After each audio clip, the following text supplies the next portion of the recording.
Growth's really the underlying theme of the Sask Startup Summit. We feel like we've got these amazing companies on the prairies in Saskatchewan, Manitoba, Alberta, who we're excited to bring together for the event today, all focused on that hyper growth. We want to build scalable startup companies. As Paul Graham said in the famous essay, startup equals growth. I don't think I have to say too much more about that. We're really excited to bring together today's panel. Today's panel will be moderated by a familiar face in the SaaS tech ecosystem, Evelyn Cerda, a good friend of Cultivator, and now the president of the Valhalla Angels Saskatchewan chapter. So we'll welcome Evelyn to the main stage here today. She'll be joining us from Regina, Saskatchewan.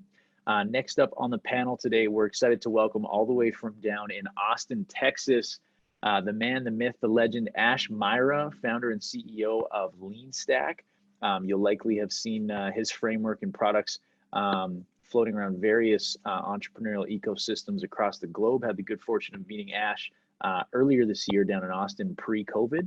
And last but not least, we've got Marty Yaskowich, VP of Customer Development at IQ Metrics, originally from Saskatchewan, now living out on the West Coast in Vancouver. Marty was actually a guest judge last night on the Startup Social 10K pitch event. So he was making some tough decisions there as to who was going to walk away with that 10K pitch prize. So thank you for doing that, Marty. It's a quick turnaround, back-to-back action. It's almost like you're here in Regina, for a 2-day jam-packed conference. So thank you all. I'm going to disappear into the virtual vortex and toss it over to Evelyn to get the session started. Just a reminder to all attendees, we do have the chat function in the QA to get some of your specific questions. But thank you all for joining us today, and we're excited for the session. Thanks, Jordan. Thanks for the introductions, and good job on the panels this morning. I've attended all of them. They've been very interesting. So, Ash, Marty, thanks for joining us. Really excited to host this panel and talk about growth and how we can provide some advice to the companies here today on how they can hit some of those milestones, right, to get to the next level. First things first, we in Saskatchewan, we love to talk about weather. And actually today in Regina is like one of the nicest days we've had in a couple of weeks. But how's it going in Austin, Ash? I'd say the same. So this time of year, it's usually pretty hot, but I think thanks to cold winds from your way, we dropped about 30 degrees. So we are in the 70s, which is like maybe mid-20s centigrade. So it's really nice. Nice. How are you, Marty? You're wearing a t-shirt, so. Yeah, it's been, we finally got some summer. It was a bit of a late start here on the West Coast. We've had some amazing weather, but today we're seeing some forest fire debris from Oregon and Washington State, those fires that are on the West Coast. So it's actually pretty smoky here today. You can actually smell it in the air. That's how strong it is. So yeah, but otherwise we can't complain. It's a beautiful day on the coast. Nice, perfect. So let's just jump into the panel, and we have lots of questions to get through. So we'll try to, get through all of them, but I'm sure we're gonna have some Q&A after. So first of all, I'd like to maybe understand it a little bit better, how you first got involved in the tech sector. And like, where do you get started and how you got started? So maybe Marty, I'll start with you. Sure. Yeah. So my background actually dates back to broadcasting and journalism, and I did that, and I actually pivoted that into a role in an advertising agency. And that agency, this was kind of late 90s, early 2000s, was recognizing the need for digital and sort of more technical expertise. And they made the investment in me at the time to sort of lead that group. So he encouraged me to sort of go back to school and build out my sort of technical capabilities to begin selling. At the time it was pretty basic, website design and development, which then obviously led into all kinds of different innovation and app development and all the kinds of things that you would expect. But that was really the kind of turning point for me was, working for a more conventional ad agency that did print, radio, television ads, and then realizing that communication was taking this very unique and different sort of path, both into social media as well as application development. So that's really, and of course at the time I was like, well, this is an emerging area of the business. I'd love to be at the forefront of it. So I did that. I ended up for a couple of years in Detroit, Michigan, or just on the Canadian side of that in Windsor, working with the auto companies who were doing some really innovative kiosk and application development there. And then came back out to the West Coast because, well, it's the West Coast. So yeah, that was the lifestyle shift back. Nice. Very interesting. And how about you, Ash? How did you get started in the tech ecosystem? So I guess I'd probably go back. I mean, my intro to tech has just been all the way back from school. So when I was in university, I studied engineering, I was studying a pure engineering. I was doing electrical engineering, but got more into software on my own. So while I was in school, I started tinkering with some coding projects, and the school I went to had a pretty good intern program. So through that, I applied in a few different tech companies and got to see what it was all about. Got recruited by one of them right after they had a mini exit, then joined a startup. And then it was just the roller coaster started from there. At some point after that startup got acquired, I ventured out on my own, and that was a whole new world. I had to learn a whole bunch of stuff, not just tech, but a lot of other stuff. Yeah, the alluring, addicting world of startups. Hey, like once you start, it's hard to get out.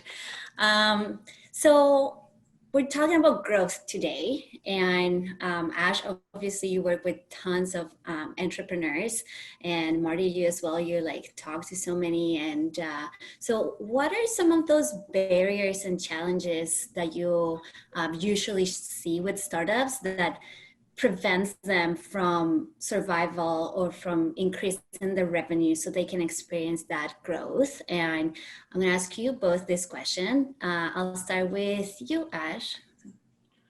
Yeah, so I would say the biggest obstacle that I see is really focusing on the wrong things at the wrong time.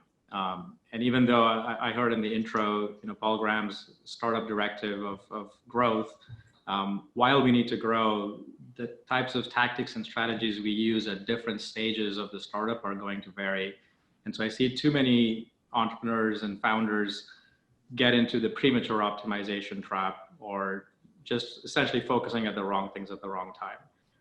There's also the aspect of let someone else come and do things. So in the early stages, founders have to roll up their sleeves and get into sales, all those types of things. And there's a lot of deferment or delegation sometimes at the expense of growth and more on product.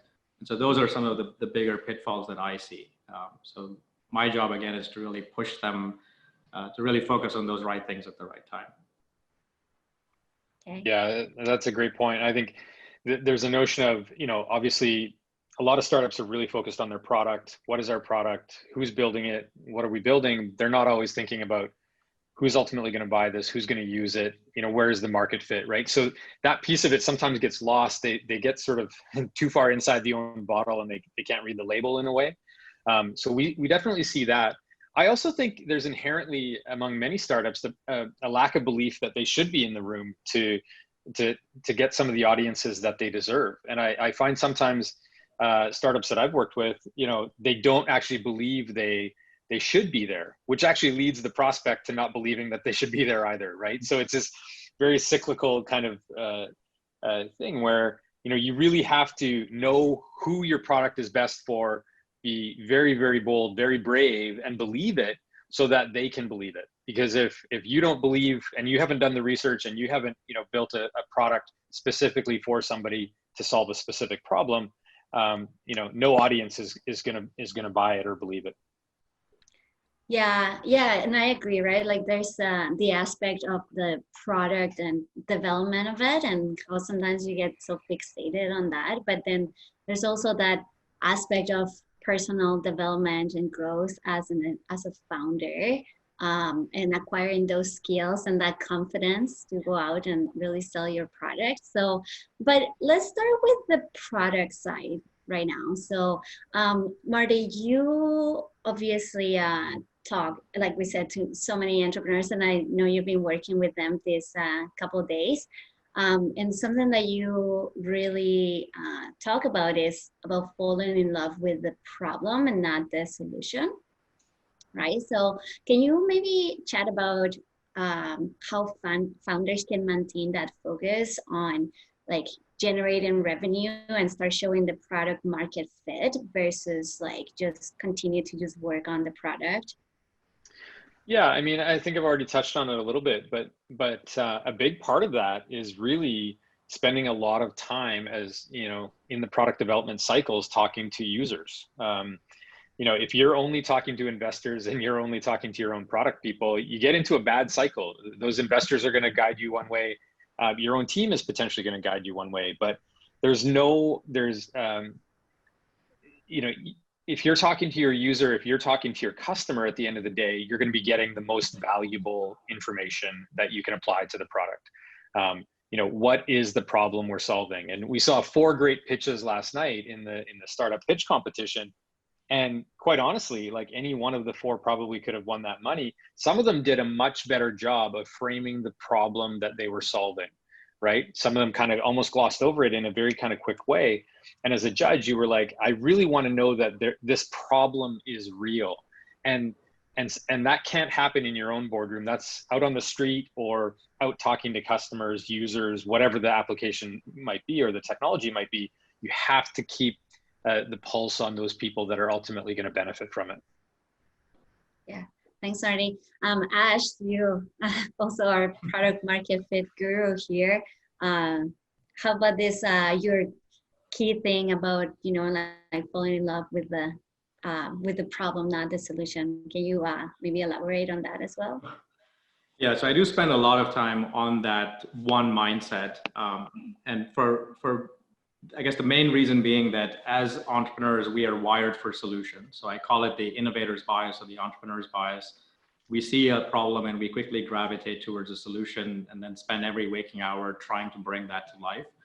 And so a way of making sure we build the right product is diving deeper into problems, and problems are what get attention. So customers don't care about your solution. They care about not even the problems, they care about an outcome, and the problems get in the way. So they want those problems out of the way. So that is, the low order bit. So focusing on problems gives you the foundation on which to really build everything else up on top. The only other thing I'll kind of add in there is the whole talking to customers bit. It's not 2 things. It's not enough just to talk to them. You kind of have to know how, because you again see a lot of people asking a lot of leading questions just to rationalize the thing they already want to build. So there are some tactics on how to really talk to customers.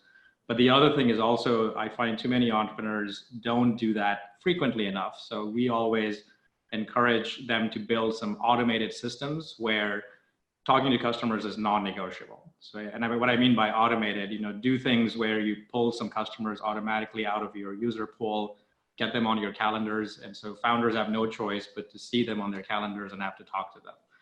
Because if you otherwise kind of leave it up to choice, there will be a lot of, oh, I'll do this next week, and next week becomes 2 weeks later.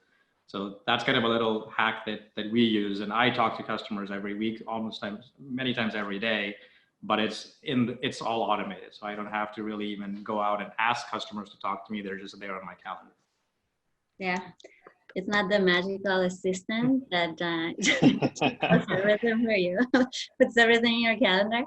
No, that's awesome. So let's build on that a little bit more on talking to your customers. And as you already mentioned, like having that automatization on making sure that you have that in your calendar, that you make it a priority. What are some of the other sales or tactics that you could recommend the founders to, okay, I'm gonna go talk to my customer, but okay, how do you actually effectively use those meetings to double or triple your revenue? Especially the companies today, right? Like they're probably on that early stage before 1 million ARR. Like how can they be more effective at utilizing new tactics, and what sort of tactics you recommend? Ash. Or me? Okay. Yeah, So where we often will start people is really baseline metrics, and I'm a big fan, as some of those that know my work know, of the pirate metrics model, and so that is a great holistic metrics model to see where is growth stalling. Where should we as a team really focus on to increase throughput, to increase sales, increase revenue. And so that's a focusing function. So that usually is step number one, because if you don't know what area, not what to optimize, but what area to optimize, you're not going to be able to get the teams to kind of do the right things. Now, once we know the area to optimize, we then want to brainstorm with the team ideas for where growth may come from, what are the tactics, what are root causes. And usually growth requires 3 steps. You have to do some discovery work. There needs to be some new insights that you gain. And then from there, you're going to run some experiments to drive that kind of growth. So that's generally the structure that we would take, but start with the metrics to focus in on where the constraint or bottleneck is. There is no magic silver bullet. You really have to just do the hard work to understand, root causes. Why aren't people buying? Sometimes that's going to require more conversations with customers. Sometimes that's going to require more digging into data, into metrics. But it just comes out to insights. Until you can uncover some interesting insights on why you're getting stuck, you can't really get unstuck. And so that generally is the high level process for how to find those areas for growth. Thanks, Marty. Yeah, I just to add to that, I think there's so much technology now that I think a lot of startups wait until they reach certain thresholds to implement. And I actually think implementing some of that early is the way to do it, because then it actually generates the kind of data that Ash is talking about. So while some of these more enterprise grade tools can be quite cost prohibitive when you're small and when you're young and just fledgling, they actually will pay higher dividends over time if you actually bring them in early, because the information and the data you get from them just is so rich. And it shows that, your sales team might be spending the time talking to the wrong people or talking to them for too long. And again, I have seen that even in mid and smaller enterprise organizations saying, okay, now we've reached a point where Salesforce makes sense, or demand-based makes sense, or some of these more technical, growth tools make sense. But I argue they make sense right from the beginning.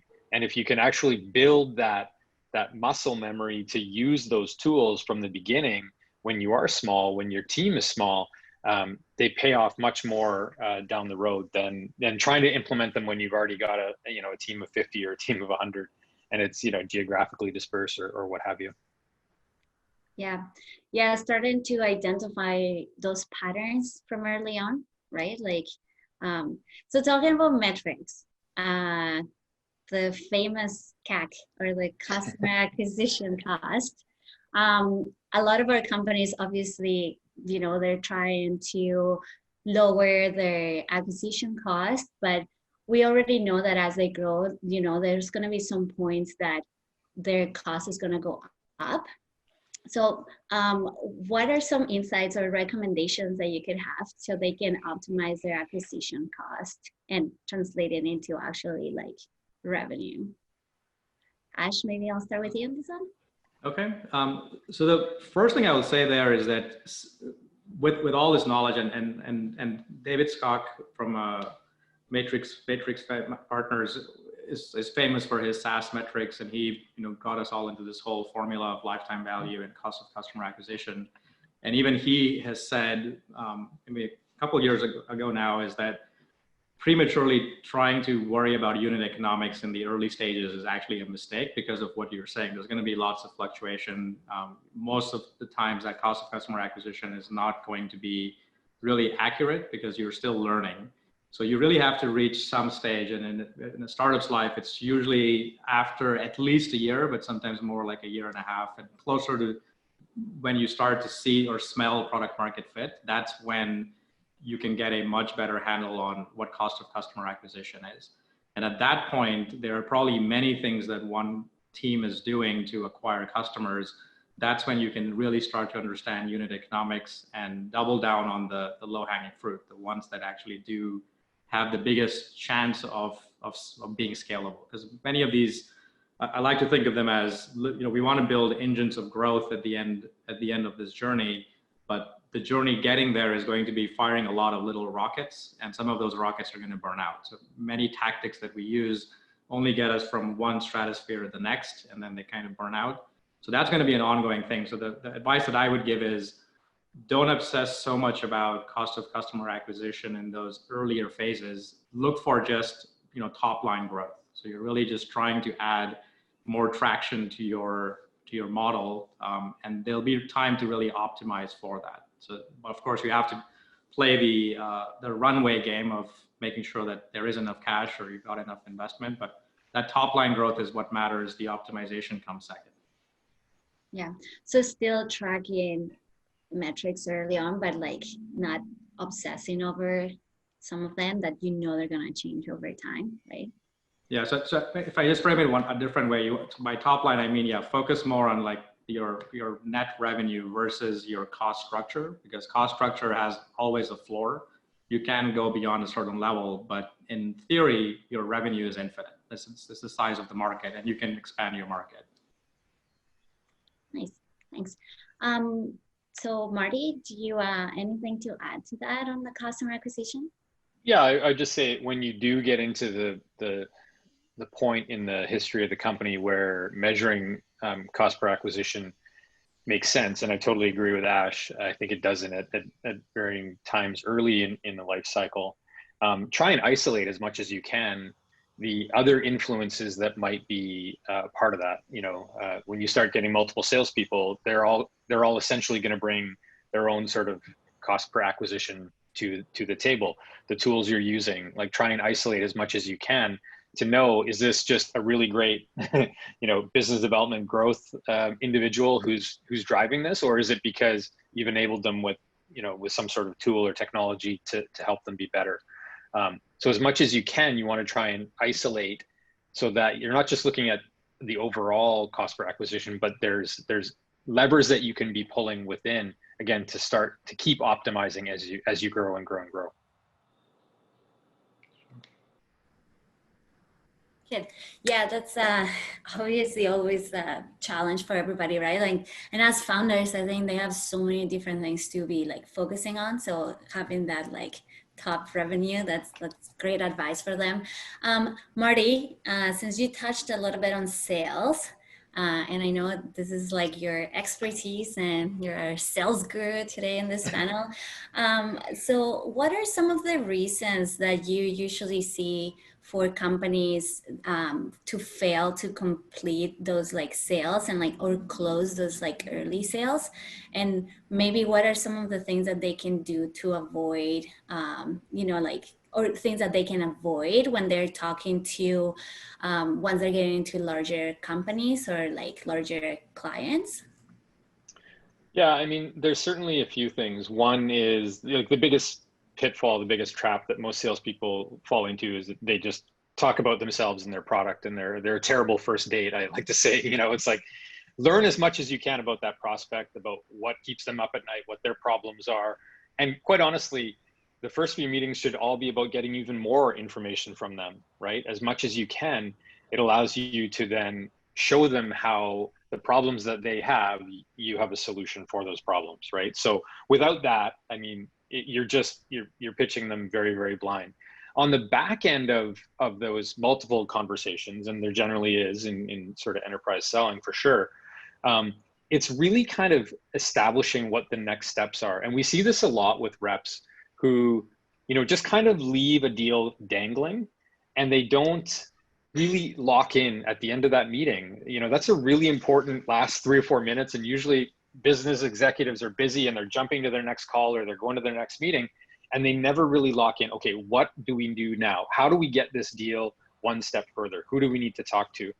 I'll throw one more out there. There's a million of them. I could talk about this forever, and we've fallen into this, on teams that I've been on for years as well, is you're selling and selling and selling to an individual and you think they're the buyer, and they're not. And you invest tons of time with them and you have multiple meetings with them. And then literally at the moment you think you've got a contract ready for them to sign, they say, oh, I need to go float this to my boss, or I need to go take this to the EVP. And you're like, where's he been? Where's she been? I need contact with that person, right? Make sure you are selling to somebody who can sign a contract. And it may not be right away, but make sure you're getting to them eventually, before you've kind of spelled, it all out. And when we talk about cost per acquisition, time is very, very valuable in the cost per acquisition equation, especially when you have limited salespeople. So make sure that you're talking to decision makers and people who can ultimately, sign a check for you. Yeah, very interesting. I've seen that happen for sure. It's like you get strung along for so long with someone, and not the right person. But sometimes it works out, but sometimes it doesn't. So, absolutely. Thanks. And then so talking about sales, and some of these tactics, and those were great, Marty. But Ash, you've been talking to our companies for the last couple of days in a workshop. So you probably already touched on this, but can you tell us a little bit more about these mafia offers that you've talked about? Sure. And how can founders use this tactic? So first, what is a mafia offer? If you've watched the movie The Godfather, you should all have the answer to that. It's an offer your customers cannot refuse, but not because you strong arm them, but because the offer is just so compelling. And this is where, like everything even Marty was saying, the learning that you can do, you're trying to learn a number of things. To me, the way I look at it is that a sale is fundamentally about a switch. Usually there is a triggering event that makes the customer potentially want to buy something. They're considering things. So you want to understand like what triggered them, what are they considering, what might they already be using.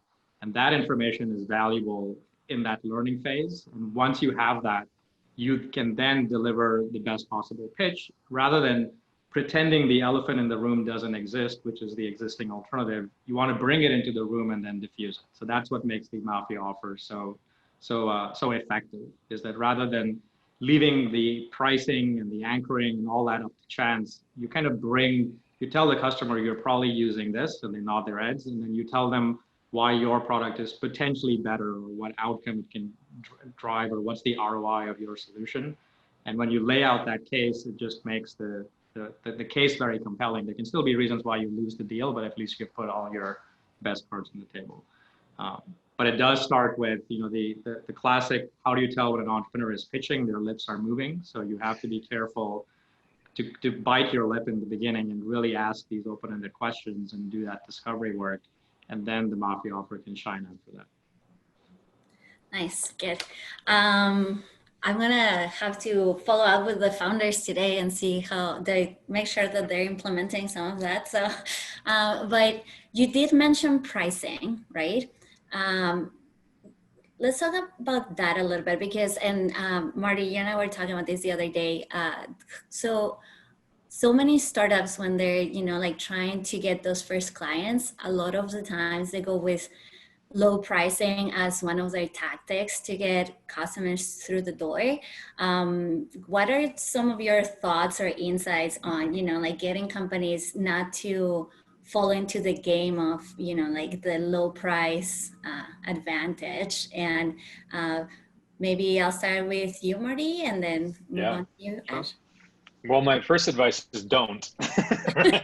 If you've done the research and you know the value your product brings, then it should be priced appropriately, and you should be able to defend that in a sales context. If you have people that are just arbitrarily, deciding that your price is too high, you probably haven't done a good enough job of expressing the value of it.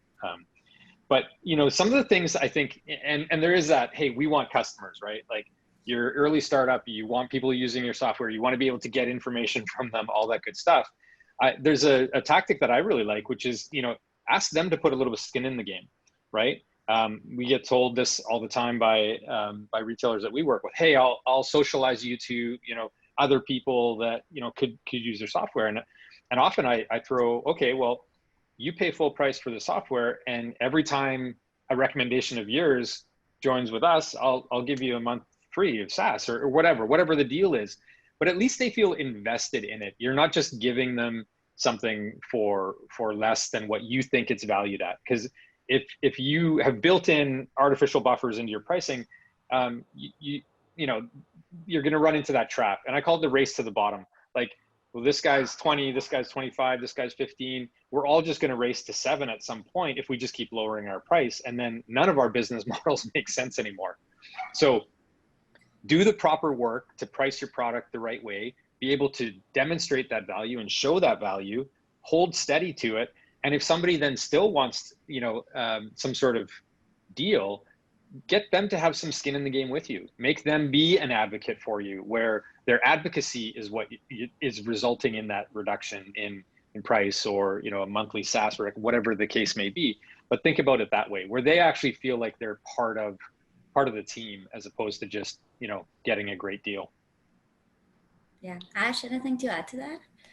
Yeah, so I'll mirror all of that same sentiment there. One of the things I will say is I've done a lot of testing, especially on the first few customers you get, your early adopters.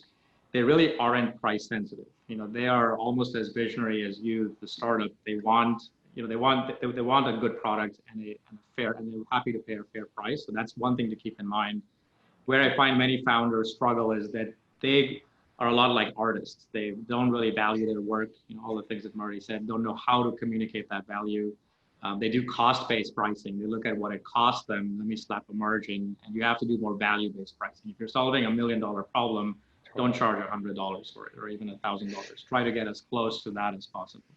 So that all just comes from research. And the last thing that I've just seen tactically that matters is that there are 2 purchases that happen. There is the emotional buy, and that happens at the demo phase. So if you can show a great, compelling product, and not a training demo, you don't want to train your customers, but you want to excite them. If you can bring them alive, and in their mind, they're saying, I want this product. Think of an iPhone launch. You know, Tim Cook is going to get on stage in maybe next week or so, and people are going to salivate while he's demoing. Of course, the prices now are not so mysterious, but in the first launch when Steve Jobs was doing it, people had no clue what it would be. That comes later, and that's the rational buy. So if they've already emotionally bought your product, in the rational buy, things are a lot easier because you state a price and then you justify how you came up to that price. And you'll be amazed that people will go back, and even if it's high, they'll go and rationalize their way and come back and say, there's value here, and they'll buy it. So there are some tactical aspects to how you might deliver price, but I think it just comes down to doing the proper research and then bringing in the appropriate techniques to communicate value along the way in that sales process. Yeah, for sure. And then, so like, I feel like also, you know, having those skills of communicate your product and, you know, not getting frustrated, because a lot of the time, especially as a startup, right? Like you get so many no's. So learning to take that feedback and learning to communicate better what you're doing and how you actually create value for your clients is very important. So I kind of want to switch gears a little bit we've been talking a lot about product, but like we mentioned at the beginning, there's also that like personal growth and like, you know, growth as a founder for everybody. So maybe let's kick it off with, I'm going to ask you both to tell us a little story about a time where you had to level up and, you know, you had to maybe take on more responsibility or a new position, that it was more of a leadership role, some specific project that had to get done and, you know, you had to step up, and what that type of experience meant for your career. And maybe I'll start with you, Marty. Well, you seem like you're thinking about it. Yeah. I think, you know, I think every time you, you know, so I started in business development, you know, primarily working in the advertising industry. So generally you get put on lower risk accounts. So you're part of the process to sort of win an account, and then you work the account. So every time you are pitching an account that's worth more than the last one you pitched, I feel like there was an opportunity for growth. And I love what you were just talking about of like, there's this, I think it's attributed to a lot of people, but I believe it was Nelson Mandela who said, there is no lose, you win or you learn. right? And I think that salespeople, business development, customer development people always have to think like that. Like every time you lose, if you just say, oh, didn't win it, and you move on to the next one, and you don't kind of step back and say, okay, what happened there? What really happened there? And ask yourself hard questions, and have others ask those hard questions. That's a moment that you're just missing out on, because through failure, and every startup knows this, through failure, you take away probably a lot more than you do in success. So it's learning from those moments and trying to dig and get as much information. We as an organization actually have a different part of our organization reach out to prospects who didn't choose us as post follow-up to understand, why didn't you choose us? Like what was it about the process? And sometimes it's hard, because sometimes it's personal with the salesperson, sometimes it's about the product, sometimes it's about the process, price, whatever. But you have to learn through each of those. And then I feel like that just makes you more prepared and more excited and more confident going into that next pitch. So at every one of those, those jumps from, okay, a regional client to this is now a national client to this is a global client, I always felt like I was better prepared because of what I had learned along the way. And, I mean, I could sit here for hours and tell you stories of failed pitches and how miserable they were. And, everything from, the creative director knocking over an entire glass of water and like into the Polycom, oak boardroom table, to technology failures, to like all of these things, like crazy, like Mad Men pitch stories. But every single time you have to then put that in the catalog of, okay, we're never doing that again. Like, somebody downloaded a new version of Microsoft PowerPoint the night before a presentation, really big mistake, right? Like, not setting up this situation so that you're in control of AV, like never allow that again. Like there's so many things like that I think are so critical to continuing to grow, the company, that if you just kind of dismiss them as, oh, well, they didn't like us because of our price or what have you, it's really easy to just kind of never accelerate the success down the road. One day I'll ask you about some of those oh gosh. Yeah, I could write a book. Yeah, that'll be a good book. Yeah. Mm-hmm. Ash, how about you? Tell us the story. Yeah, so I guess for me, my up leveling moment was really when I ventured out on my own with my own startup. So prior to that, I work well with teams. I know my strengths, and so I did okay in still a startup, but a bigger company. There were lots of different roles. But once you go out on your own, you've got strengths and you've got weaknesses, and then what do you do there? So one of the things that I immediately had to face up. So I was a technical founder, like a lot of tech founders, I was a closeted tech geek, didn't want to really get outside the building. Actually invented more ways not to ever need to talk to a customer. Let's do surveys, all the things that we say don't do now. I was doing those kinds of things. But going and talking to customers, talking about pricing, all of those things were hugely uncomfortable.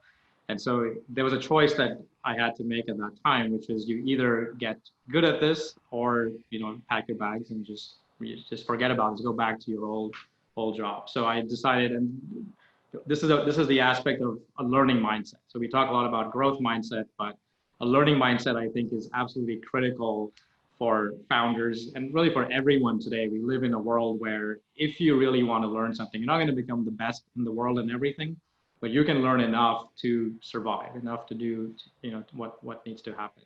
So for me, it was essentially that. So I went to school for engineering. I had a good, strong technical background. That's what I was really good at. But getting outside the comfort zone, starting to study marketing, starting to put up, landing pages, copywriting, sales, pricing, reading up, and then running a lot of experiments. So this is a key part, which is I'm a very deliberate nonfiction reader. Is when I read a book, I read lots of stuff, but I don't read things that I'm not going to immediately apply or I don't need. So there are always questions I'm looking to answer. And so that I think is a big aspect of really how I read and how I apply. But that became a lifelong habit. So after those initial hard years, I've taken it in many different places. Whenever there's a obstacle is let's read about it. Let's at least get certain things in place. And if we need more help, then, ask for outside help.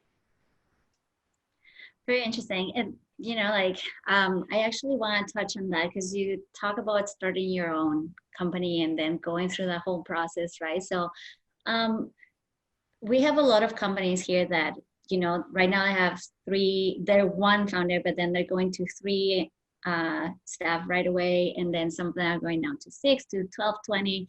And so obviously there's a transition there from, the doing everything, being the founder, to more of the CEO role. So what advice would you give to founders that they're evolving in their role within their company from that founder to more like a CEO position? Sure. Yeah. I can start off. So I would say that there are definitely certain points, and Reid Hoffman has done quite some good writing and speaking about this, just these inflection points when you go from 1 founder to maybe 3 members to 9 and then to 27 and 100 people. Pretty soon you don't know the names of the people in the company and you have to take on a different role. So kind of, again, learning that and seeing that the company culture will evolve in time and just being aware of it. But from a personal standpoint, I think one always has to ask the question is, are you really right to be CEO? Is that really what you want to do? I know a lot of people who say that at the beginning, but once they're put into those roles, they quickly realize that that's not them. And sometimes they fight it, and other times they gracefully step aside. But I think knowing yourself, and that's where a startup is a great teacher of yourself, because you are put in so many different hats all at once, and you quickly realize what you enjoy doing and what you're good at, and that's what you should really, shine through. So that's probably the best advice I would give. And then all the other things I said in the prior question, which is this whole learning mindset, is that if you really want to learn, you can learn online, you can learn through books, you can learn through coaches, you can get all the help that you need today. That isn't really the thing. You have to really know yourself and see if that's what you want to do. And if it is, you've got to work at it. Awesome. Yeah, I totally agree with that, Ash. I mean, self-awareness is probably the number one tool of any executive in business today, understanding who they are, what they're good at, what they want to be good at, where they want to put their energies. And I do find a lot of times some people fall in love with, I want to be the president or the CEO and I want a big company, and they don't realize the actual work that goes into that or what that looks like. I'd say the other thing is, as smaller organizations grow into larger ones, is avoid the bias of same. So I see this a lot with younger companies, where you meet, 5 or 6 people in a company of 7 or 10, and they're literally carbon copies of one another, right? And they all have the same experience, and they all came from the same background, and and it's so detrimental. Like I've actually counseled startups sometimes. I'm like, go hire somebody who's 58 years old, who, has run sales for these larger enterprises. That they're probably at a place in their life where they can add so much value to your business. Now, they're not going to fit around the boardroom table when you're having beers at 5 o'clock as much as you probably want, but the value that they're going to bring to the business is massive. And quite honestly, a lot of them, they've already pulled money out of other businesses. They're not really in it for that anymore. Like, yeah, sure, if you can load them up with options or whatever, they'll certainly take it. But I do see that sort of bias of same come into play as organizations are growing, where there's like one culture, and it's like, no, there's not one culture. There's a culture. You can have a culture of winning, and it can, everybody can sort of share in that type of attitude. So that's another thing that I've seen that I think is something to keep in mind as you grow. We all gravitate toward people that look and talk and act like we do. We generally get along with them better. We think, oh, this person's a really great fit. But challenge yourself. What are they adding to, right? Like what are they bringing that we don't already have within this organization? And if you're a founder and you don't like public speaking, get somebody who can sit beside you and be super dynamic and sell and pitch and loves to present, right? Like use that yin and yang of, look, I'm the crazy scientist of this thing, and this person is the one who's going to communicate everything that's in my head to you. Yeah, awesome. Yeah, diversity is so important, especially these days, right? Like where everybody has so many different skills, and we had a really good panel this morning about diversity in companies. So, so I think we're getting pretty close to question period that Jordan's gonna facilitate for us. But before we jump into the questions, any last recommendations on maybe some resources for companies that they should be looking into?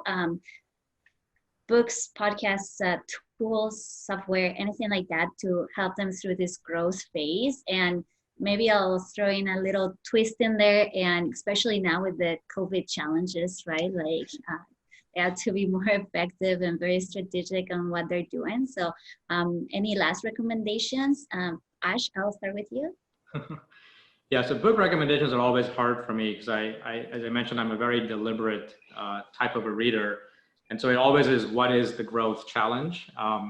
The only thing that I will say is that I still oftentimes will recommend timeless classics. So there are some timeless books on sales, marketing, a lot of Seth Godin stuff, a lot of Cialdini's influence in marketing, recent Trout on positioning. So like those are timeless classics that teach you the fundamentals, and then there's a whole bunch of tactics, and then the tactics come and go, and that is not going to usually be read in a book. You are going to have to just learn that through your own experiments, or by talking to peers, or by looking at talking to others or consultants or experts in the industry on what's working and not.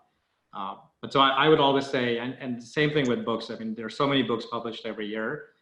Focus in on some of those timeless classics that you can tell from reviews, you can tell they've been around for a while, that they're here to stay. And then, look for the tactical stuff more online or through conversations. Yeah, the classic how to win friends and influence people. Everybody. That too. There are many of them. Yeah. Marty, how are you? Yeah, there's a couple that come to mind. One is a book called A Beautiful Constraint, which is a great book for anybody who's in the business, in a young fledgling business, that you're going to pivot, you're going to change, and sometimes it comes from the roadblocks that actually makes your business happen. So that's just as a business book, that's definitely one that I've always loved, and I've always loved the message of it. There you go. Boy, Ash. I don't have my copy. I've given it to so many people. I give it, and then I buy it again, and then I give it. It's a fantastic book. Anyone who's in the entrepreneurial business should read it. It's, don't see blockers as the end of the road, see it as a potential to a new road. The one that's specific to selling, I think, is the Challenger Sale, which I actually just read for the first time quite recently, and I think it's about 10 years old now. But it's based on data and a lot of research. And I think anytime that you're looking, and that's the thing I love about Beautiful Constraint too, it's based on real case studies, real businesses, real data. But the Challenger Sale, it reframes what we've thought of selling for a long time. First, it's all about relationships, taking people out to golf, getting them to like you, they're going to buy from you, right? And then there was that pivot to, well, no, we really need to understand this customer, and we do as much research as we can, and then we reframe their problem against the solution that we have, which is a good mix. The last element of the Challenger Sale, which I really, really like, is this notion of, leaving a prospect not saying, boy, those guys really understand me and have a solution for me. It's, wow, they really taught me something about my business that I didn't know. And it's the hardest point to get to. I mean, quite honestly, you need to do a lot of work to get to that point. But I love the idea of leaving a prospect as a seller going, wow, they actually know something about my business that I don't know, or they showed me something about my industry that I didn't know and wasn't aware of. And that's a really, really powerful message, because especially as you get up into enterprise, they're not looking for you to check boxes. They're looking for you to help take them to the next level. And you can only do that if you're challenging their mindset, if you're poking some holes in what they believe, and really kind of adding value right from the start, right from the selling, the first selling opportunity. So those two books I love, and if you haven't checked them out, they're probably the only two that I really recommend on a regular basis. Awesome. Well, both of them sound great, so I'm gonna add them to my already big pile of books to read. Yeah. So with that, I'm gonna toss it back to Jordan to facilitate the questions, not without mentioning that I'm so jealous of Ash's background because look at my plain wall here, and like yours looks so nice. And Is that real? Like, is that an actual room behind you, or is that It a is real. screen? Yeah, I can go back. good. It looks Man, great. that's like Anyway. that's a pro setup there. Yeah. Had a few Thank you. years of head start getting that going. Great, great work, everybody. We absolutely love the panel discussion there. We're going to jump right into the QA. So thank you for that, Marty, Ash, and Evelyn. Ash, that was a common question in the thread here was if you could send like the Amazon link to whatever camera you're using there. I think we got a few people that are ready to purchase with Amazon Prime accounts here. So I can send an affiliate link, but I will just in all joking aside, if you just do a Google search, Wistia and DSLR as webcam, you will find a blog post, and that's what got me in this direction. You can hook up any DSLR with the magic box. It's a HDMI to USB connector, and you're good to go. Awesome. I like that. We're going to take that away for sure. One of the first questions we had, you guys, is coming from Matt Hahn with Brew Ninja. They're in the microbrewery B2B SaaS company, and they're saying for B2B SaaS, would you prefer to have customers sign a contract or just go online and put in credit card when it comes to sales? So Marty, maybe I'll toss that your way first, and just wondering from a sales perspective, if you have any insights on that. Yeah, whatever's faster. Whatever gets the money to you faster. Yeah. No, I think in any selling process, you want to work as efficiently as you can, right? And this is what I talked about with some of those tools. Like, even Salesforce has some great CPQ kind of quick quote technology built into Salesforce, which allows you to generate estimates and quotes faster and faster. So whatever, and again, you have to work with the preference of the buyer too. We've certainly had people say, "Can you fax us that contract?" And I'm just like, "Wow, are we really still doing this?" But you know what? Whatever it takes, whatever it takes. Again, I think the price point too. I mean, when you're signing multi-million-dollar SaaS contracts with enterprises, I doubt they're wanting to put it on a credit card. When you are doing microtransactions, maybe B2C type of SaaS, absolutely. Get that flow. Look at what Amazon does to get you to pay quicker and order faster. That the psychology of letting somebody sit with a decision is not time you want. So whatever is fastest to the sale, in my mind. Awesome. No, that's a great answer. Ash, feel free if you want to chime in on that at all as well. Yeah, no, I think if it's truly is just capturing the payment, then yes, whatever the customer wants, whatever is fastest, you don't want that to sit. But if it is, the only caveat I'll put there is that if it's at the expense of the founder saying, I don't want to talk to this person, that it's easier for them just to put their card in, then until you have a product that is already selling, you do want to do the in-person stuff first, because that's where you're going to learn a ton from the objections and why they aren't buying. The credit card transaction, when not buying, will not tell you, why they didn't buy. So that's the only thing I'd add there. Yeah, awesome. The second question we had come in here, you guys, is from the live viewing area here. And this sort of just relates to, I guess, more like as a personal leader. They talked about that a little bit of like growth as an individual. As a company's going to grow, obviously individuals are leveling up and growing. I think we're seeing a lot of change in a lot of individuals' lifestyles and habits. We're hitting, 6 months of a bit of a different world here. Just curious if you had any insights or advice that, things that have worked for you with maybe like your personal routine as it relates to like sleep or exercise, of just operating at a high level and trying to minimize maybe dips in your efficiency or your team, so that you can continue to deliver at that high level now that we've been in this situation for a while. So, any personal life hacks or routines or things that you have been finding helpful to maybe avoid Zoom fatigue or some of the situations we find ourselves in these days. So I'll toss it out to whoever wants to start with that one. I'll throw a few of mine. So one of the things we've all experienced is just the monotone of the days. It's like they all just seem like they roll into each other. So I do think like bringing in breaks into that. So I break up my day.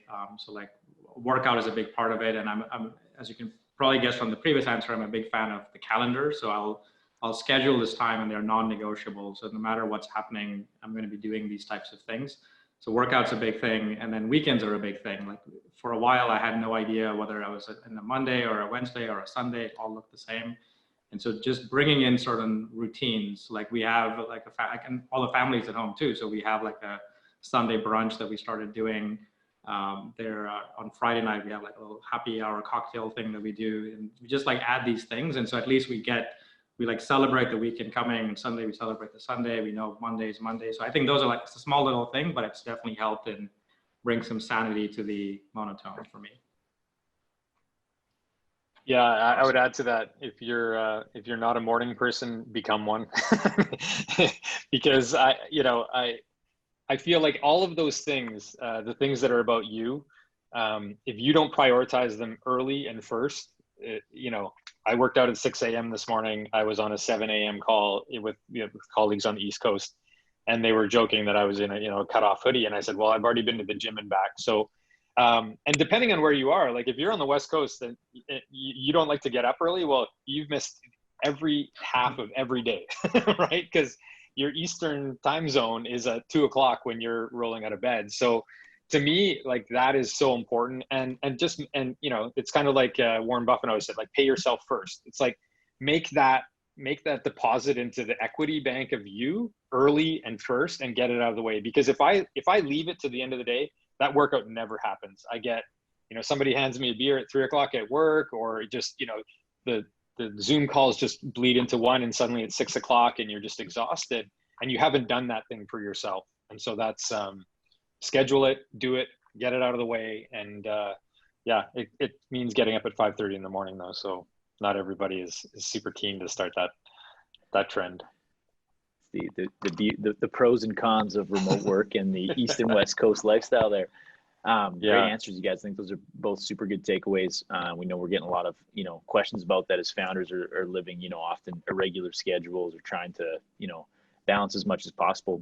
Another question that we had come in, and we'll probably use this as our final question today, for the group. And that is, any advice that you can give for building really like sustainable practices during the growth bubble? So maybe a company's experiencing some rapid growth, any things they can do to help sustain that versus have that just be short-term growth. We talked a little bit today about, situations where companies may get a little bit lucky, or, something happens that they've benefited from, but it's not necessarily that they've built a sustainable practice.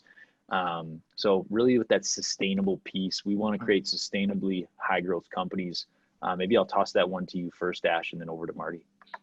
Yeah, so I'd probably say two things there. I mean, one is a cadence. So I see a lot of startups that just do a bunch of stuff and they get together when there's good things happening or bad things happening.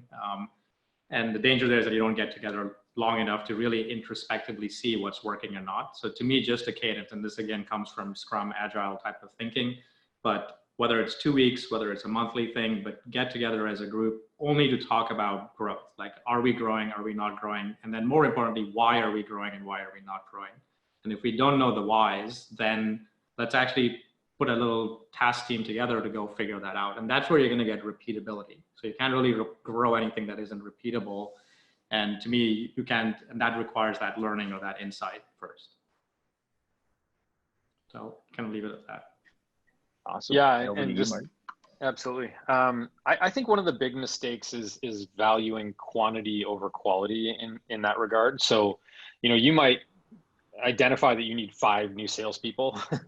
I would argue you might need 1 really good sales leader and 3 salespeople, right? Like, make sure that you're prioritizing the right things at the right time. So if you feel like there's this hyper growth moment happening, adding a bunch of very poorly trained individual salespeople probably isn't the way to see that sustain.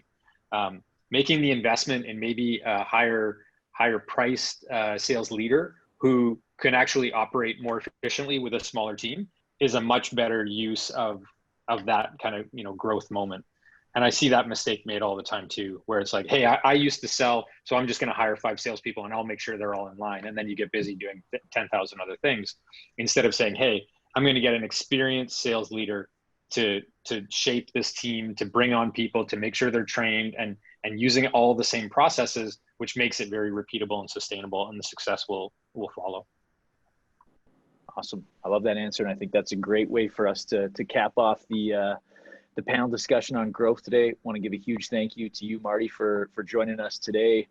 Yesterday, I feel like this is, you've pleasure. been like in Regina. You're kind of, back to Whitmore Park. Call here. me I feel tomorrow, like Jordan. Call me tomorrow. Yeah, we got to keep My this mom going. would have liked it if I'd been at Whitmore Park all week. Yeah, but, we'll make that happen at some point. Yeah.